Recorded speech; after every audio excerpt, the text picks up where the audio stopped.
Hi everyone, and welcome to this edition of the Broadcast, where we give you what? We give you bite-sized bits of best practices to help you be a better leader and a more effective communicator. I'm your host, Gerard Braud. Earlier this week, we threw a great question out for discussion. It is the question, are news releases dead? Our news release is dead. We got some interesting replies to that one, and I knew that we would. Sandy says, if you're a public relations pro, you know the media, and the bigger outlets, she says, won't use press release.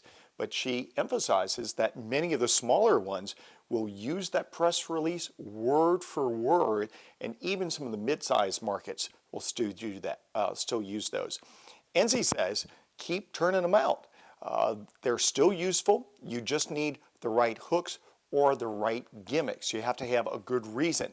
Enzi also goes on to say that sometimes you also need to pitch a story idea, especially good news, to a reporter without it even involving you. In other words, be a good source and be a good friend. Don't be so self-centered or egocentric. They are more likely to respond to you favorably for your own release when you give them other tips. Kara says it really depends on the audience. Niche audiences might rely on news releases more, but the general rule is that she always likes just a good direct reach to them, perhaps without using a news release. And Mary says it depends on the publication or the media outlet.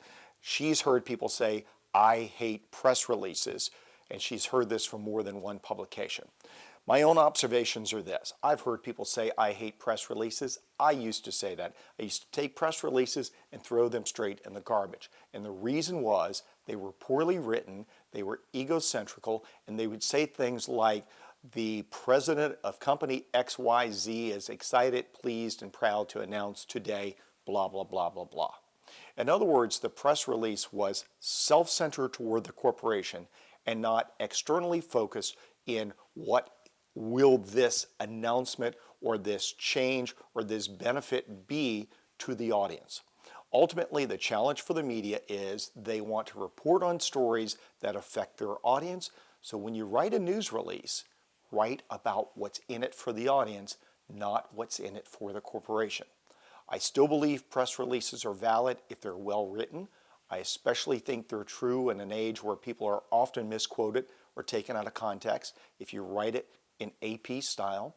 And I also think that they're very valid when there is a crisis. Taking a single statement and posting it to the web, reading it to the media, sharing it with your employees, and sharing it with everyone else on social media by way of your web, I still think is a very effective way to manage information and something that I do almost every day. I hope these tips help you. Thanks for sharing your best ideas. We'll be back next week with a fresh question. We hope you're participating in the discussion on LinkedIn, on Twitter, and right here on this YouTube channel, The Broadcast. For The Broadcast, I'm Gerard Braud.